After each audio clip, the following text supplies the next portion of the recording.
रात के लगभग 1:30 बजे का वक्त था। सिमरन, राघव, प्रिया और जीतू अपने गोवा के ट्रिप से वापस अपने घर लौट रहे थे। रात को रोड खाली था तो राघव फुल स्पीड में गाड़ी भगा रहा था।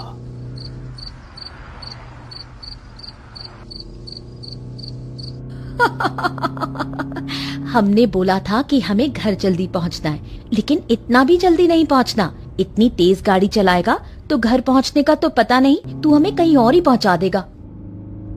अरे ये सामने ये लोगों का झुंड कैसा आ रहा है?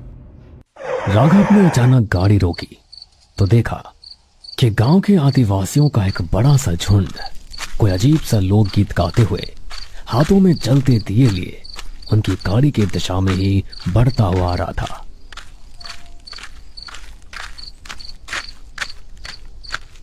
ये सब क्या है? रात के 1:30 बजे ये सब लोग इस तरह कहाँ जा रहे हैं? और इनके कपड़े कुछ अजीब नहीं है। मैंने पढ़ा था कि कुछ आदिवासी प्रजातियों में जब पहले के समय पर किसी का देहांत हो जाता था तो वो इसी तरह उसकी आत्मा की मुक्ति के लिए कबीले के हर तरफ उसकी अंतिम यात्रा निकालते थे। लेकिन ये बात तो बहुत सालों पुरानी है। आज के समय में ना तो यहाँ कोई आदिवासी रहते हैं और ना ही ऐसी कोई रस्म होती है। अरे हमें इनकी रस्मों और रिवाजों से क्या लेना देना, लेकिन ये सामने से हटे तो मैं गाड़ी आगे बढ़ाऊं ना। रास्ता जाम करके रखा इन्होंने। तभी सामने से आने वाला आदिवासियों का वो कबीला रोड के किनारे एक पीपल के पेड़ के नीचे रुक गया। रोड के दोनों तरफ जंगल था। उन सब ने अपने हाथों में जो दिए लिए हुए थे वो उन्होंने उस पीपल के पेड़ के नीचे रख दिए। उन आदिवासी जैसे देखने वाले लोगों में से एक बूढ़े ने पलटकर कार में बैठे राघव और उसके दोस्तों की ओर देखा और देखते ही देखते वो आदिवासियों का कबीला उन लोगों की आंखों के सामने से कहीं गायब हो गया। ये क्या हुआ? अभी तक तो हमारी आंखों के सामने आदिवासियों का इतना बड़ा कबीला था और अब एक भी आदिवासी यहाँ नहीं है। अचानक कहाँ गायब हो गए वो लोग? मुझे तो ये सब कुछ और ही चक्कर लगता है। राघव, तू गाड़ी भगा, वरना अगर एक बार हम इस चक्कर में फंस गए ना तो बाहर नहीं निकल पाएंगे। तेरा मतलब क्या है? क्या था वो सब? मैंने सुना है देर रात सुनसान रास्तों पर छलावा लोगों को भटकाने का काम करता है। जो एक बार इसके चक्र में फंसा उसका बाहर आना बहुत मुश्किल हो जाता है। प्रिया की बात सुनकर राघव ने गाड़ी स्टार्ट की और गाड़ी फुल स्पीड में भगाने लगा।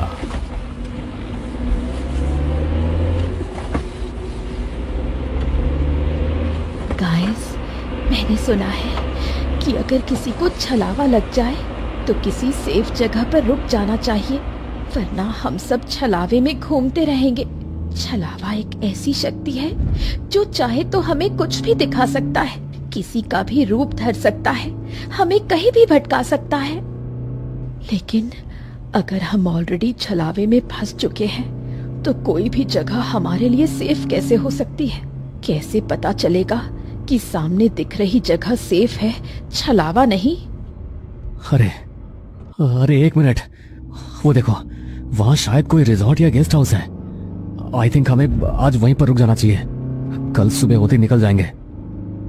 लेकिन अगर ये भी छलावा हुआ तो? मेरा तो दिमाग काम नहीं कर रहा। देखो सिमरन, वैसे भी हम एक बार छलावे को देख चुके हैं और इससे पहले हमें दोबारा ऐसा कुछ नजर आए, इससे तो बेटर है ना कि हम यहाँ रुक जाएं। वैसे भी इस सुनसान सड़क पर किसी भूत का सामना करने से अच्छा है हम इंसानों के बीच रहकर उससे बचने की कोशिश करें। राघव ने गेस्ट हाउस के सामने गाड़ी लगाई। सब गाड़ी से बाहर निकले। तभी वहां पर सफाई करती हुई एक बूढ़ी औरत, जिसके बाल चेहरा मुरझाया और हाथों में झाड़ू लिए हुई थी, सिमरन की तरफ देखकर मुस्कुराई और उसके चेहरे पर हाथ फेरते हुए वहां से चली गई। बड़ी अजीब बुढ़िया थी। इतनी रात को कौन सफाई करता है? सिमरन, तूने देखा यहाँ गेस्ट हाउस के साइड में भी बिल्कुल वैसा ही दिया रखा हुआ था जैसा वो कबीले वाले लेकर घूम रहे थे। कहाँ है दिया? तुझे वहम हो रहा है यार, रिलैक्स। मुझे तो ये बुढ़िया डरावनी लग रही है। अरे तू बुढ़िया को छोड़ और अंदर चल। इधर डर के मारे जान निकल रही है और तुझे बुढ़िया की पड़ी है। वो चारों जल्दी से गेस्ट हाउस के अंदर गए। उन सबके चेहरे पर डर साफ दिखाई दे रहा था। क्या हुआ? आप सब इतने घबराए हुए क्यों हैं? सब ठीक तो है ना? अब कुछ नहीं। कमरा मिलेगा क्या? कुछ देख लिया क्या हाईवे पर? आपको ये कैसे पता? आपकी हालत देखकर मुझे लग ही रहा था कि जरूर आपको छलावा दिखा है। ये रास्ता है ही ऐसा। न जाने कितने एक्सीडेंट होते हैं यहाँ पर और आए दिन लोगों को यहाँ छलावे लग जाते हैं। क्या? हाँ, छलावा, जो अक्सर अचानक नजरों के सामने आता है और अचानक गायब भी हो जाता है। कभी अपना रूप बदल लेता है तो कभी आपके किसी अपने का भी रूप ले लेता है। धीरे धीरे दिमाग को अपने कंट्रोल में कर लेता है और फिर आप वही देखते और सुनते हैं जो छलावा चाहता है। क्या? यही तो हुआ हमारे साथ और अचानक गायब हो गए। मुझे बहुत डर लग रहा है। अब क्या होगा? अगर आपके साथ ऐसा हुआ है तो संभल कर रहना। जब तक रात का अंधेरा रहता है, छलावा अपना शिकार लेकर जाने की पूरी कोशिश करता है। सुबह के उजाले तक यहाँ से बाहर मत निकलना। और हाँ, किसी पर भी भरोसा मत करना। क्या पता किस रूप में वो आकर तुम्हें छल जाए। वैसे आपको कितने रूम चाहिए? हम अलग अलग रूम्स नहीं लेंगे। मुझे बहुत डर लग रहा है। हम सब एक ही रूम ले लेते हैं। और वैसे भी 1:30 तो बज ही चुके हैं। सुबह होने में ज्यादा देर भी नहीं है। सुबह होते ही निकल जाएंगे हम। क्या क्या बोला तुमने? अभी 1:30 बज रहे हैं? लेकिन जब हम रास्ते पर थे और हमें वो छलावा लगा था, तब मैंने फोन में टाइम देखा था, तब भी 1:30 बजे हुए थे। ये कैसे हो सकता है? कहीं इसका मतलब ये तो नहीं कि हम अभी भी छलावे में ही फंसे हुए हैं? फंसे हुए हैं नहीं, फंसे हुए थे। हमारे गेस्ट हाउस में आपको कोई खतरा नहीं। यहाँ पर ऐसी चीजें नहीं आ सकती। समय भी धीरे धीरे अपने आप ठीक हो जाएगा। उस समय आपको वही दिखा जो छलावे ने आपको दिखाया। ये लीजिए आपकी चाबी। उन्होंने रूम की चाबी ली और सीढ़ियों से चढ़ते हुए फर्स्ट फ्लोर की ओर बढ़ गए। रूम में जाकर उन्होंने चैन की सांस ली। अच्छा हुआ कि हमें सही टाइम पर ये गेस्ट हाउस मिल गया, वरना पता नहीं आज हम लोगों के साथ क्या हो जाता।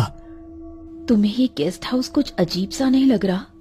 मतलब इस गेस्ट हाउस में ये बस एक ही फ्लोर है और मुझे तो लग रहा है कि यहाँ के सारे रूम्स भी खाली पड़े हैं। और अगर गेस्ट हाउस चलता ही नहीं है तो आधी रात को खोला क्यों हुआ है? अरे यार, हमें क्या पता रूम्स खाली है या नहीं। खुद के मन से कुछ भी मत सोचो यार। और वैसे भी अगर ये गेस्ट हाउस सेफ नहीं होता तो अभी तक हम जिंदा भी नहीं होते। और इससे पहले कि राघव आगे कुछ बोलता, उनके कानों में एक आवाज पड़ी। किसी ने गेस्ट हाउस के बाहर गाड़ी रोकी थी। सिमरन ने खिड़की की तरफ जाकर देखा तो गेस्ट हाउस के बाहर पुलिस की जीप खड़ी थी और एक इंस्पेक्टर सिगरेट मुंह में दबाए इधर उधर देख रहा था। अरे यार, गेस्ट हाउस के बाहर तो पुलिस की जीप खड़ी है। चलो नीचे चलते हैं और पुलिस की हेल्प मांगते हैं। उनके साथ साथ यहाँ से निकल जाएंगे। अरे लेकिन इसकी क्या जरूरत है? सब कुछ ठीक तो है यहाँ पर। और फिर याद है ना, हमें किसी पर भी भरोसा नहीं करना। देखो, मेरा मन पता नहीं क्यों यहाँ पर रुकने को नहीं कर रहा। बस मन कर रहा है जल्दी से यहाँ से बाहर निकल जाऊं। पुलिस हमारी हेल्प कर सकती है। तुम बार बार हमें यहाँ से बाहर निकलने के लिए क्यों कह रही हो सिमरन? अरे मुझे तो लगता है कि यही छलावा है, इसलिए हमें यहाँ से बाहर निकालना चाहती है। गाइस, इसे यहाँ से बाहर फेंक देते हैं। सीरियसली? अगर मैं छलावा होती तो मुझे तुम्हें बाहर लेकर जाने की जरूरत ही क्या थी? अभी तुम्हें मारकर अपना काम पूरा कर लेती। डर के मारे कुछ भी बोल रहे हो तुम। देखो, ये एक सुनसान एरिया है और ये गेस्ट हाउस बहुत अजीब है। प्लीज चलो नीचे, मानो मेरी बात। सिमरन के कहने पर सब नीचे आ गए, जहां अभी भी पुलिस की जीप खड़ी हुई थी। वो सब गेस्ट हाउस के दरवाजे की तरफ बढ़ने लगे। तभी रिसेप्शनिस्ट ने उन्हें टोकते हुए कहा, कहाँ जा रहे हैं आप लोग? हाँ, देखिए, हमें सुबह जल्दी मुंबई पहुंचना है और अगर अभी नहीं निकलेंगे तो हमारी एक मीटिंग मिस हो जाएगी। बाहर पुलिस की जीप भी खड़ी है तो उनकी हेल्प से हम चले जाएंगे। पुलिस? कौन सी पुलिस? कोई पुलिस नहीं है बाहर, वो छलावा है जो आप लोगों के दिमाग के साथ खेल रहा है। याद रखना, जैसे ही आप लोगों ने इस गेस्ट हाउस के बाहर कदम रखा तो छलावा आपको नहीं छोड़ेगा। जब तक आप लोग यहाँ हो तब तक ही सेफ हो। पहले जो डर सबके मन में था, रिसेप्शनिस्ट की बात सुनकर वो और ज्यादा बढ़ गया कि छलावा अभी भी उनका पीछा कर रहा है। डरते हुए वो चारों रूम में गए। सिमरन के रूम में जाते ही खिड़की से बाहर की तरफ देखा तो पुलिस की जीप वहां नहीं थी। नहीं है ना पुलिस की जीप वहां पर? अरे वो छलावा ही था। अच्छा हुआ उस रिसेप्शनिस्ट ने रोक दिया, वरना पता नहीं क्या हो जाता। अरे तुम इन चीजों में ज्यादा विश्वास करती हो ना, इसीलिए वो तुम्हारे दिमाग के साथ खेल रहा है। प्लीज अब जब तक सुबह नहीं होती ना हम में से कोई भी इस रूम से बाहर जाएगा और ना ही कोई खिड़की खोलेगा। राघव की बात सुनकर संजना ने उसकी तरफ देखा। तुम गेस्ट हाउस की कुछ ज्यादा ही तरफदारी नहीं कर रहे हो? और तुम ही तो हमें इस गेस्ट हाउस में लेकर आए थे ना। क्या पता सच में पुलिस यहाँ आई हो और तुम ही वो छलावा हो जो हमें ये गेस्ट हाउस दिखा रहा है, जबकि असल में शायद यहाँ कुछ है ही नहीं। इसलिए तुम चाहते नहीं कि हम यहाँ से बाहर जाएं। क्या बकवास है यार, हम चारों में से कोई भी छलावा नहीं है। और अभी तुमने तो थोड़ी देर पहले बोला था ना कि अगर तुम छलावा होती तो हमें से कोई भी जिंदा नहीं होता। तो वही सेम चीज हम सब के लिए अप्लाई होती है। प्लीज थोड़ी देर के लिए सो जाओ सब लोग, वरना ये बहस ऐसी चलती रहेगी। सिमरन ने उनकी बातों पर कोई रिएक्ट नहीं किया। राघव और जीतू बेड पर लेटे हुए थे। प्रिया सोफे पर कमर टिकाकर लेट गई थी, लेकिन संजना खिड़की के पास रखी आराम कुर्सी पर बैठकर झूला झूलती हुई कुछ तो सोच रही थी। तभी अचानक वो बोली, अगर वो पुलिस वाला छलावा था तो उसने हमें बहलाने की कोशिश क्यों नहीं की? ओह प्लीज बंद करो ये सब, और तुम्हें जो करना है ना वो करो, अपने साथ साथ हमें मत घसीटो, ठीक है? संजना ने भी सामने रखी कुर्सी पर अपने पैर रखे और आंखें बंद करके इसी तरह कुर्सी पर पैर रखकर तभी थोड़ी देर बाद फिर से उसे बाहर से कुछ आवाज सुनाई दी। उसने उठकर देखा तो पुलिस की जीप फिर से बाहर खड़ी थी और इंस्पेक्टर अपनी टॉर्च ऑन करके कुछ तो ढूंढ रहा था। कुछ तो गड़बड़ है। संजना ने अपना फोन निकाला और 4 बजे का अलार्म लगा दिया। वो अपना फोन टेबल पर रखकर वॉशरूम चली गई, लेकिन जब वापस आकर उसने अपना फोन चेक किया तो उसकी आंखें फटी की फटी रह गई। उसने अपने हाथों से फोन छोड़ दिया। वो जल्दी से खिड़की से पीछे हट गई। वो प्रिया के पास आकर सोफे पर बैठ गई। थोड़ी देर बाद हिम्मत करके उसने टेबल के पास जाकर अपना फोन उठाया और जो उसने देखा वो देखकर उसके रोंगटे खड़े हो गए। उसने जल्दी से अपने दोस्तों को उठाया। वो पुलिस वाला फिर से आएगा। तुम सब समझ गए ना तुम्हें क्या करना है? हाँ हाँ। संजना ने जैसा सोचा था, थोड़ी देर बाद फिर से वो पुलिस वाला अपनी जीप लेकर वहां आया। इस बार खिड़की से संजना ने कागज नीचे फेंका। इंस्पेक्टर ने ऊपर देखा और तुरंत ही वो कागज उठा लिया। कहां से आया ये? ऊपर तो कोई भी नहीं है। इंस्पेक्टर कंफ्यूज था, लेकिन उसने वो कागज खोलकर पढ़ना शुरू किया। उसने जल्दी से अपनी जीप का दरवाजा खोला और कुछ बाहर निकालने लगा। तभी जिस रूम के अंदर वो चारों थे उसका दरवाजा कोई जोर जोर से नॉक करने लगा। कुछ भी हो जाए लेकिन दरवाजा मत खोलना। इंस्पेक्टर ने अपनी जीप से पेट्रोल की बोतल निकाली और सामने से लेकर चारों तरफ उसे छिड़क दिया। इसी बीच दरवाजे पर होने वाली वो दस्तक और तेज हो गई। डर के मारे उन चारों का बुरा हाल था। इंस्पेक्टर ने अपनी जेब से लाइटर निकाला और सामने फेंक दिया। जैसे ही पेट्रोल ने आग पकड़ी तो उन चारों के दिमाग से उस गेस्ट हाउस का छलावा गायब हो गया। उस जलते हुए मैदान के बीच में वो चारों खड़े थे और वो चारों आग के ज्यादा बढ़ने से पहले ही वहां से बाहर निकल कर आ गए। सर प्लीज हमें जल्दी से यहाँ से ले चलिए, मैं यहाँ और नहीं रुकना चाहती। तुम सब जीप में बैठ जाओ। सब जीप में बैठे, तभी संजना बोली, सर, आप जानते थे ना कि वहाँ कुछ अजीब है, इसलिए आप बार बार वहाँ आ रहे थे ना, लेकिन आपको इसका शक कैसे हुआ?